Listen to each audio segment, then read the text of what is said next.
on the second day of balls. Merry Christmas. Merry Christmas. It is our second day in this holiday special of 12 Days of Balls.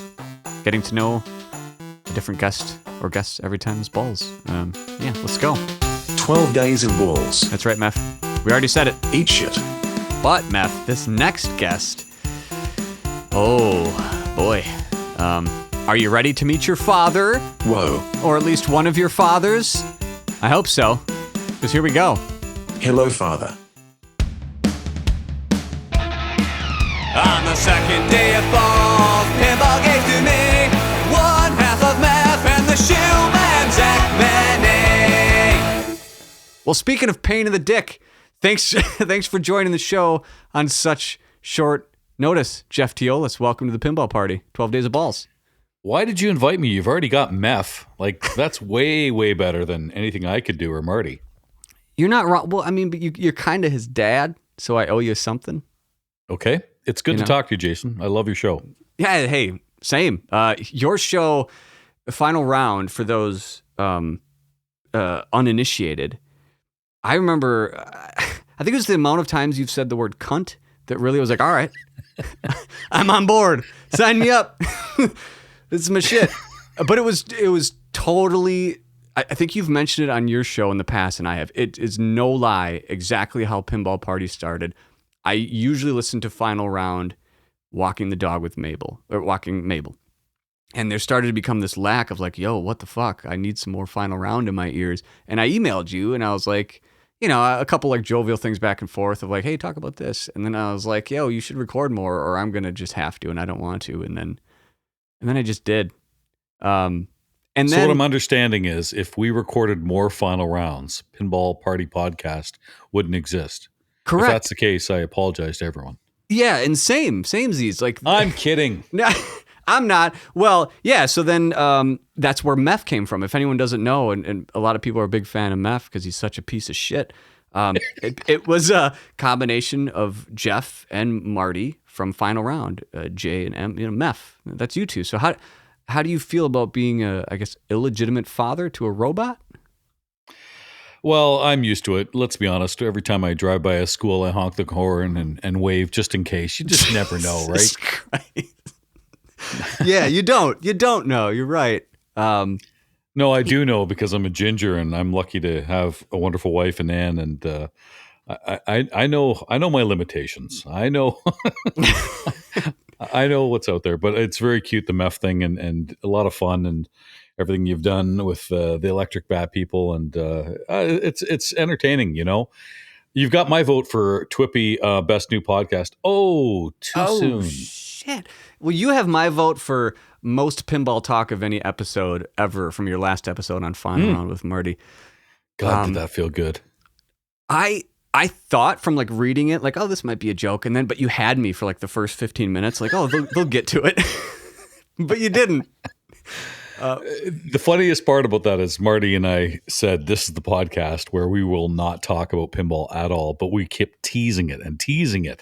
And so if you listen carefully, Marty's like killing himself every time I say, we're going to get to that, which is something we never did. And why did we do it? Is it a real fuck you? Or is it a real just, hey, if you've ever listened to Final Round, all we're trying to do is make each other laugh and have fun and two good chums that live on total opposite sides of the world. Just, you know, you just happen to be listening to it. That's all. Yeah. Yeah. You just happen to turn it on. Oh, I love it. Yeah, for those out there, go listen to Final Round. And don't you do other, like you and Marty both have like other podcasts on the side that you're like cheating on each other with or whatever? So for 8 years, I'm in my 8th year now of Pinball Profile. And that's just a real, you know, always about positivity. We don't get into any negative stuff, no drama or anything like that. Just all different walks of life of people in pinball. And really short, kind of 10, 15 to maybe 45-minute max interviews, and really not news of the week or anything like that. Just who are these people? Why are they in pinball? What's the common bond? What's something interesting outside of pinball? And I enjoy doing that a lot. So they, the wonderful Marty and Ryan C., years ago, created my favorite podcast ever. It's called Head to Head Pinball. Mm. And these two Aussies were just busting each other's balls. It just made me laugh out loud. I remember the first couple times I heard this, I'm like, oh shit, that's the podcast I wish I did. But not to take anything away from Pinball Profile, I love doing that. But to be able to crack jokes like that and just be so damn funny. And honest to God, the name of that show, the name of Final Round should be called Zero Shits Given. We just, Yeah. we're doing it for ourselves. You just happen to be listening. And so I loved that show. And then when the TPN and Zach Meny and Greg Bone and I think Jason Fowler at the time and all these other wonderful people put together the Pinball Network, they asked if I want to do a one-on competition pinball. And I thought, oh, I don't really want to do it by myself. The funny thing is, one of the people they actually asked me to do it with was Josh Sharp. Oh. And I just didn't think Josh would do it. And I kind of really wanted to keep either Ryan and or Marty on air. Ryan was doing his own kind of thing at that point. So I'm like, this is perfect for Marty and I. Marty and I, we chat every week anyway. And slowly we kind of got away from competition pinball. We get into it, but COVID happened. So there was no competition. So, Yeah. I mean, if you listen to some of those early on episodes, you can hear me really not having a mental breakdown, but just not doing well with COVID and just giving less and less of a shit of what's going on. And I mean, there's one episode where we're absolutely hammered. We've got a bunch of people on. It was the year Pinburg was canceled, and we had a bunch of people on for a mock Pinburg trivia thing. And basically, it was just everybody that was on the show was pissed. It was awesome. Yeah. Well, you're in the wrong place because this show, we take things serious. All right. We don't, no right. foolery. All right. Sorry. No, sorry. Yeah. Yeah. Smarten up. It's as close as church as you can get in the pinball, world. So, well, this is bullshit, Jason. You told me, hey, I'm doing 12 days of Festivus and 12 days of airing grievances, and it's not that. There hasn't been one grievance yet. It's 12 days of balls. We'll get to that. So it's officially called 12 days of balls. And again, very serious. This is no time for jokes. We're going to have some questions. Let's get into the questions. Again, serious, please. We'll start out soft with something pinball related, which is pretty stupid. What's your favorite pinball thing of the year? It could be game. It could be a rule change. It could be a tournament. It could be, it could be me, it could be, when someone says, what's your favorite pinball thing of 2023? What strikes you hot? The first thing I think of when I think of 2023 is just how many games came out. It's crazy. At TPF to see 7 new games. In Chicago at Expo to see 4 new games. Spooky just announced 2 more games. We're probably, I don't know when this airs, we might hear something from Stern very soon for another game. And just, Haggis with Centaur coming out. And just, it was such a great year for manufacturers, and I hope they all survive and do well, and I hope there's that much need for pinball. I think the business models will dictate their survival, and I think for the most part they've all got it under wraps. So that was the biggest thing in 2023. Just wow. I mean, we've had some kind of soft years over the last couple, and I think COVID was a big thing, and manufacturing, the ability to get parts, but this year was just an explosion. I'd be shocked if we have something like this again in 2024, but it felt good.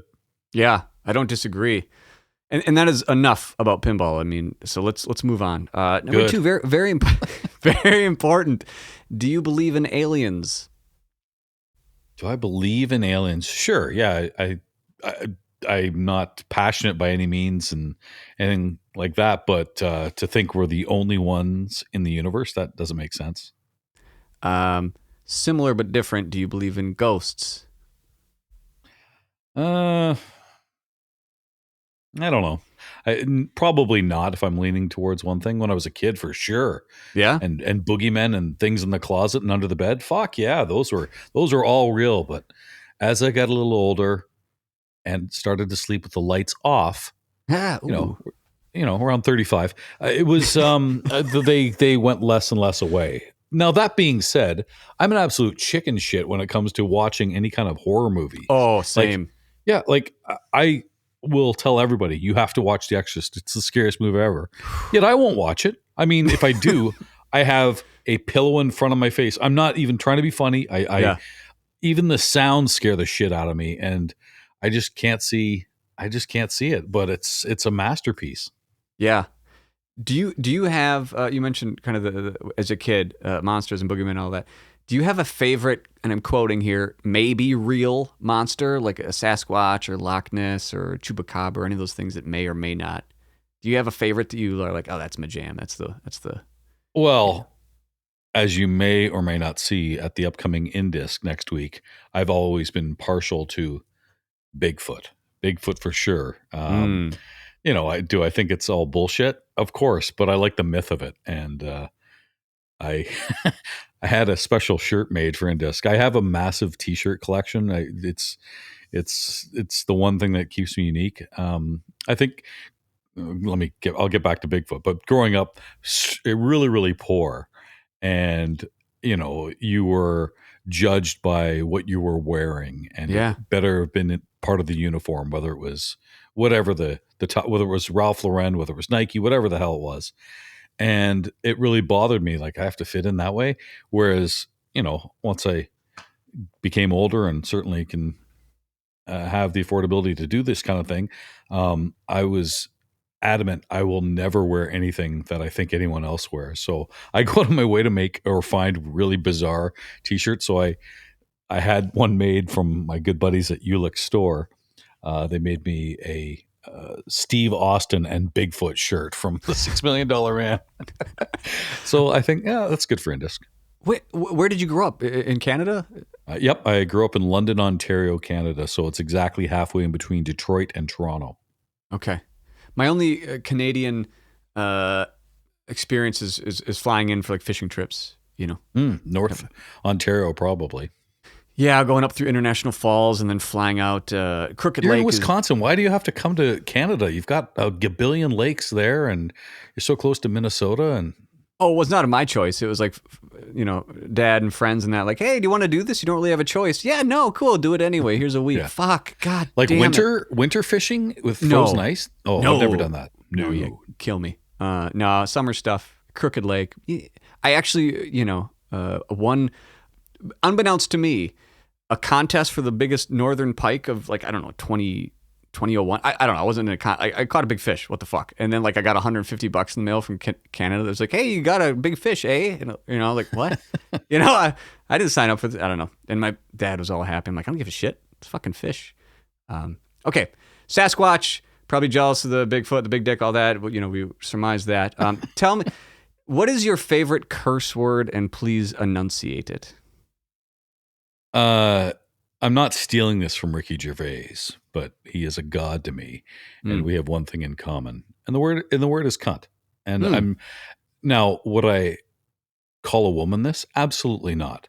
Mm-hmm. But what I love about that word is that it gets people's backs up so much. Yeah. When really, technically, you should be just offended if I called you a dick or an asshole. They're all the same thing. They're all reference a body part, but it's just in Canada, in England, and in Australia, it's actually a term of endearment. Like, you're my good buddy. Yeah, Jason's a good cunt.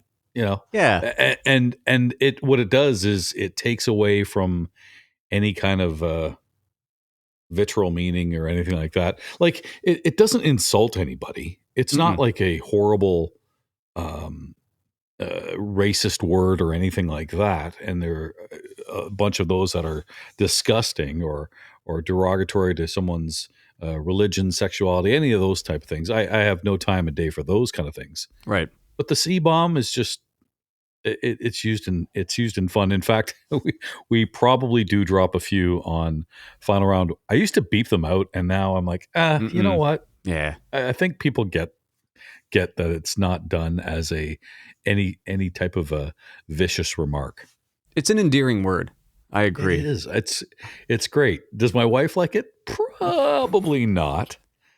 But my wife respects it. Like it's not like I'm going to replace sweetheart with cunt, but she gets like you said, if you call a woman a cunt or a bitch, that's not a good idea. If you call a friend or a guy that, it's like, oh, Appreciate it. So that being said, Mm, words are just words to me. They don't have deep, deep meaning. right. That being said, and the Pinball Party Podcast Mm. gets this exclusive that nobody gives a shit about, but Mm-hmm. my nickname for my wife and hers for me is Stupid. Wait. Hey, Stupid, can you go get the dog? Stupid. Hey, Stupid, all the time, and we do it in front of our parents and stuff. And the parents are like, "Oh my god, they're in a fight." No, we do it as a joke, just stupid. We call each other stupid all the time, and I love my wife more than as much as I love my kids and anything else in the world, and I would like to think vice versa. Yeah. But yeah, stupid is just this. So like think about how much words really mean to me. So dropping a C-bomb, calling somebody stupid, it's not vicious at all. It may sound that to those others, but Yeah, we don't want them around anyway. Tell me something about yourself that you're proud of, please. I shouldn't demand that you tell me. I'm asking on behalf of the community too. What am I proud of? Yeah. Geez, That's a tough one. one. I know. Okay, I do a lot of pinball, and a lot of people will see me at events and they say, "Do you not work?" Well, I'm proud of the work I do, and I've been in radio for this is my 30th year of professional broadcasting, so I guess I'd say I'm proud of that. It's not the easiest industry to stick around in, and I see the back nine ahead of me, which is great, but it's been fun, and we've survived everything. TV is going to kill radio. Oh, digital is going to kill radio. The internet, Spotify, blah blah blah. No, I'm as somebody who sells for a living. That's not the case, and I love my job, and I'm proud of being in radio for 30 years. There you go. I would. It's very selfish. I should say I'm proud of my kids and everything like that. But no, well, they know sure. that. Well, yeah. All right, so That's hokey. we got three more. The last one I'm going to ask you now, but don't answer it yet because when I asked Zach, Mr. Many, he was like, "Oh, he had to think about it for a second." So the one I'm going to ask you in a second is for you to air a pinball grievance, a complaint about pinball, something that's I've already got it. Oh shit! Let's just skip to that right now. In the holiday spirit of Festivus from the Seinfeld fans, airing of grievances is one of the most important parts. So please air a pinball grievance. How the fuck did you call Zach before me? Ooh. Why? Because he's the bigwig of the Pinball Network, and he's Mr. Flippin' Out Pinball, and he's When I buy my pinball shit, I buy from Flippin' Out. the greatest distributor in the North America. I am good. hurt deeply, Jason. Hurt deeply. I kid. I love Zach. but Let's move that's on. my grievance. Okay. yeah. How much you bench? How much do I bench? Mm-hmm. I can't remember benching. It's been a long, long time. Okay, so Jeff says Long time. 1,030 pounds. That's pretty impressive. I can barely lift anything. My left arm. So think about. I have pinball machines that are on rubbers at my house, so they don't move much. But I don't do death saves or anything like that. But Wait, on sometimes rubbers? you want to on newer Stearns. You certainly can give one big move with the D bounce, and you get the double danger, and you're fine. Well, when they're on rubbers, it's really hard to move them. And I moved really hard left to right. And I did something in my left arm that I don't know if I could pick up a bag of groceries right now. How sad is that? It sucks getting old, Jason. Shoulders, man. It was it's my elbow. I don't know what I did. Yeah. Okay. No one can see what I'm No, you can see that's what my I'm right doing. hand. That's my right hand. Oh, I'm right. good. Yep. Okay. Got that down to a science. Very efficient. Last question. What do you want for Christmas this year? The same thing I want every single year. Nothing. Anne just asked me, just a few days ago. Anne "Hey, is what do you-" stupid, right? That's what we're talking about? Stupid? My lovely wife. She isn't stupid. She's affectionately known as stupid to me. Okay, cool. And I'd bust anybody in the mouth if they ever called her stupid. So only Another I get to grievance. call Anne stupid, and she calls me stupid. But anyway, no, nothing. I have such a blessed life. I can't think of. I need nothing. I want nothing. Health, if I'm being selfish, but that's more for my family. Nothing. There's nothing. Since that was too good of an answer, I'm going to ask one more that I probably should have asked earlier because I'm still filling this out. You're guest number 2 or 3. I think you're 2. And I'm doing this all last minute. And since we're right on the precipice of 2024, what are you looking forward to most in pinball in 2024? Two things. I've been waiting for a long time for Mr. Elwin's next game. So if Jaws is in fact that, I'm looking forward to that. First of all, it's a theme I love. And I just love playing Elwin's games. You know, I love that these companies, and not just Stern, but everybody has hired really good players and competitive players for not only design, but also for rules. And I think pinball has gotten a lot better, especially in the home market. They're very valuable and you can play for a long time. They're very deep, but Elwin he's the maestro. He really has figured it out. But the other big thing too, and I don't know if you saw the teaser videos, I did and got a little excited. There's a wonderful company that was known as Papa, and they had a teaser video coming soon in 2024. Does that mean Pinburg? Does that mean Papa? Does it mean one or the other or both? That I'm looking forward to finding out, because those are really what got me not only into competitive pinball, but got me to do Pinball Profile, my podcasting, because I would go to these events and I would see, holy cow, there's at the time Lyman Sheets, there's Bowen Cairns, there's Keith Elwin. These are all these legends in pinball that I get to play with and play against. Like, no matter how good I am at any other sport, whether it was baseball, golf, or anything else like that, I'd never get to play against the best in the world. But competition pinball, you get to do that and you get to talk to these people, and that's what really fascinated me about pinball. As much as the games are fun, it was really the competition and the seeing people, whether it's once, twice, several times a year, from all different walks of life, and they all come together for these competitions. There's nothing more exciting in pinball for me than that side of competition pinball. Well, in the vein of doing stuff with people in a realm that are very impressive, I thank you very much for joining. I look forward to the final round all the time. You are natural talent at this stuff, both from just like your intuitiveness, the humor. I mean, you got a fucking silky smooth voice. You know what you're doing. And I don't know. I truly enjoy listening to everything you do and a little back and forth via email and all that. And, you know, it was awesome to have an excuse to finally get you on. You know, I know this was kind of last minute, so thank you very much. I'm going to continue. Marty would be on too. It's just we're in a weird daytime. Like right now it's 3 a.m. his time. So when he's drunk, right? He's got to be hammered for sure. Yeah. So, good. But busting his nuts, working hard for Haggis. So I know he loves the show just as much as I do. We get such a giggle out of it. So Jason, you keep doing this. I know there was a little bit of a lull there, but I hope you have fun doing it. It's fun for us on the other end listening to it. So keep it up. All right. You too. Happy holidays. Thanks for joining. We'll see you later. See you, Jason.